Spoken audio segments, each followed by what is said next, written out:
La Habana amaneció con la noticia de que Ángel Moya y Berta Soler, líder de la Jama de Blanco, y Ángel Moya, uno de los 75, un activista pro democracia de hecho y derecho, pues tienen 48 días de prisión domiciliaria y producto de que va a ser llevado a juicio porque fueron a la iglesia y parece que acompañados del embajador de los Estados Unidos.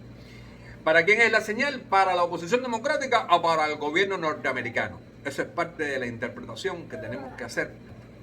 Lo cierto es de que con esta medida recrudece la presión sobre la sociedad civil y sabemos que no ha bajado desde el 11J ni un poquito así. Hola, esto es Alea Pesán Report desde La Habana, Cuba, un compendio de la política, la sociedad y la cultura cubana. Hoy, domingo 20 de abril del año 2025, abordaré mal y rápido un solo tema, sino con el servicio militar.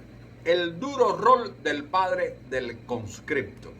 Pero como dice Petronio, el árbitro del buen gusto, la prisa no es elegancia. Salman Rushdie, pásate de la raya.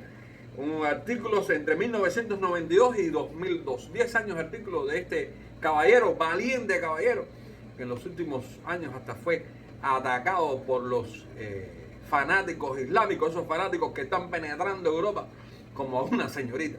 Y lamentamos mucho lo que está pasando en Europa, pero bueno, problemas de ellos tenemos nosotros los nuestros.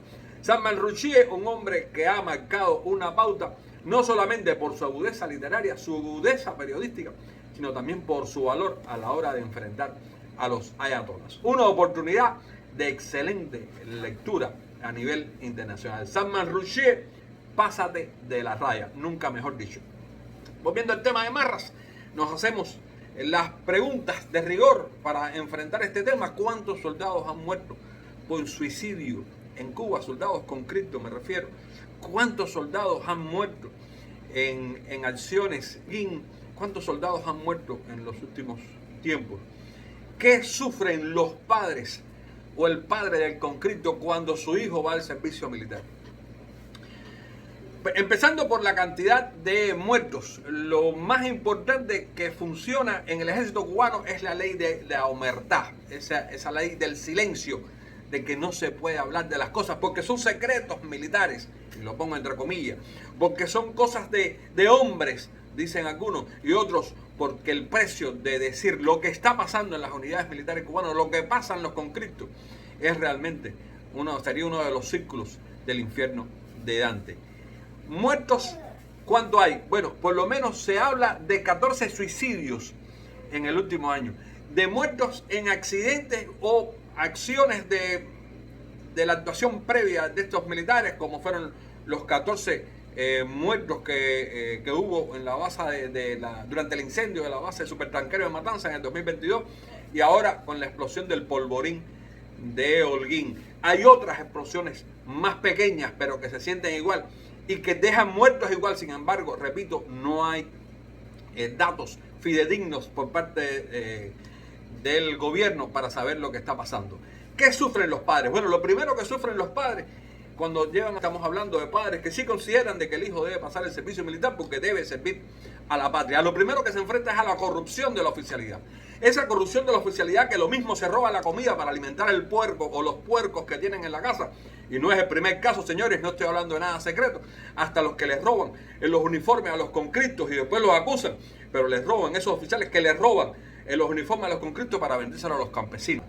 El otro problema que tenemos es la corrupción que se comporta no solamente en lo que se llevan, sino en cómo construyen las bases de la relación entre oficiales y soldados. Cierto que hay un mecanismo de ordeno y de mando, porque además es el ejército, pero hay que ver cuando eso cuando traspasa las líneas de la moral, cuando traspasa las líneas de lo correcto. ¿Y quién establece lo correcto en una sociedad donde desde los más altos niveles hasta los más bajos, el robo, el latrocinio son parte del día a día del cubano y también de nuestros oficiales? Oficiales, muchos de ellos están pensando en cómo largarse a los Estados Unidos, supuestamente el enemigo. Y por eso, no es por eso que en los últimos días se comenta en la calle de que a los oficiales del Ministerio del Interior, oficiales de las Fuerzas Armadas, le están negando la baja de los cuerpos armados. No es por gusto.